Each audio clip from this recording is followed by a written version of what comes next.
Comment est-ce que vous avez travaillé sur le casting justement par rapport à l'adaptation du bouquin? Est-ce qu'il y a des gens qui sont directement apparus à vous? Est-ce que vous avez voulu travailler avec des personnes en particulier? Est-ce que vous avez non, moi j'ai travaillé avec les gens avec lesquels je voulais travailler, Audrey et Romain, j'avais vraiment envie de faire un film avec eux. Je pense que je les voyais quoi. Quand j'ai relu le livre en pensant à l'adaptation, j'ai vu Audrey immédiatement et Romain juste après. Et ils sont effectivement plus âgés que dans le livre, mais pour moi ils incarnent une sorte de rêve du film, parce que c'est des acteurs qui ont une sorte de jeunesse qui reste, et auquel on ne donne pas vraiment d'âge.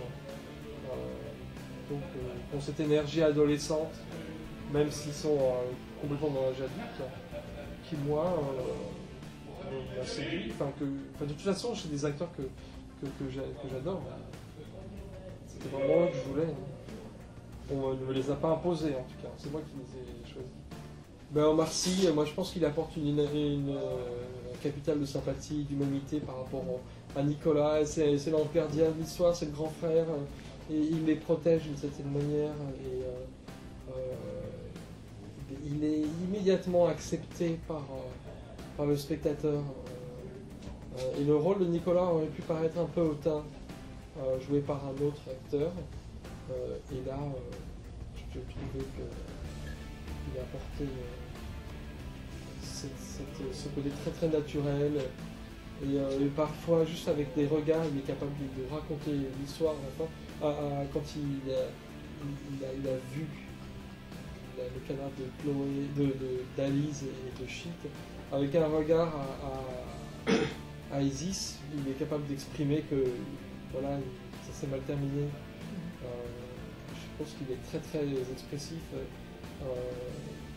Nicolas, et puis il a ce côté très naturel qui apportait une douceur un petit peu à son personnage qui aurait été un peu trop sophistiqué sinon. Et en quoi est-ce que vous considérez que vous vous éloignez le plus du roman? Et en quoi est-ce que vous considérez que vous vous rapprochez le plus du roman? Alors, disons que j'essaie d'apporter des choses qui me sont personnelles, qui m'ont parfois éloigné du roman, comme par exemple on voit la fabrication du roman et le fait que ce soit devenu quelque chose de monumental, alors qu'au départ, il n'en avait pas du tout, il ne pouvait pas en avoir cette conscience quand il a écrit, et puis après le restant de sa vie, il n'a pas rencontré un succès énorme, loin de là. Donc moi, je montre le roman comme étant quelque chose qui est fabriqué à la chaîne, donc évidemment je ressors le spectateur du livre à ce moment-là, et je représente le livre au spectateur. Et ça, c'était effectivement pas dans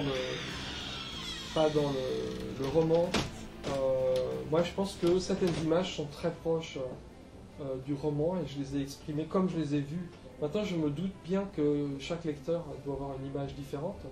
Mais moi, j'ai exprimé les images que j'avais ressenties dès la première lecture. Et en ça, j'étais fidèle. Par exemple, j'ai tenu à représenter le rétrécissement de l'appartement de Cola, le vieillissement des choses qui se fait de manière très progressive, mais inexorable. Et ça nous obligeait à tourner de manière chronologique. Donc c'était un petit peu contraignant en production, mais pour moi, c'était vraiment important. Et je pense qu'en ça, j'étais très fidèle. La souris, je pense qu'elle est très proche du roman. Est-ce que vous êtes d'accord avec le remarque? L'écume des jeux, ceci n'est pas un film. C'était une remarque qui vient d'où? L'écume des jeux, ce n'est pas un film. Ah, je voudrais dire que ceci, ce n'est pas un pic comme ah oui. C'est j'avais pensé à ça. J'avais pensé à faire une campagne d'affichage, mais ils n'ont pas suivi, où je mettais le nom des mauvais acteurs. C'est-à-dire qu'on prenait la photo de Marcy, on mettait Romain Duris, on prenait Audrey Tautou, on écrivait Omar Sy, et j'avais fait toute une déclinaison, mais ils n'ont pas souhaité. Mais j'avais pensé effectivement à Magritte pour ça. Oui, c'est vrai, ce n'est pas un film. J'aurais pu l'écrire. Mais vous savez quoi, j'avais fait un générique et j'avais écrit ceci n'est pas le générique. J'avais pensé puis on l'a pas gardé.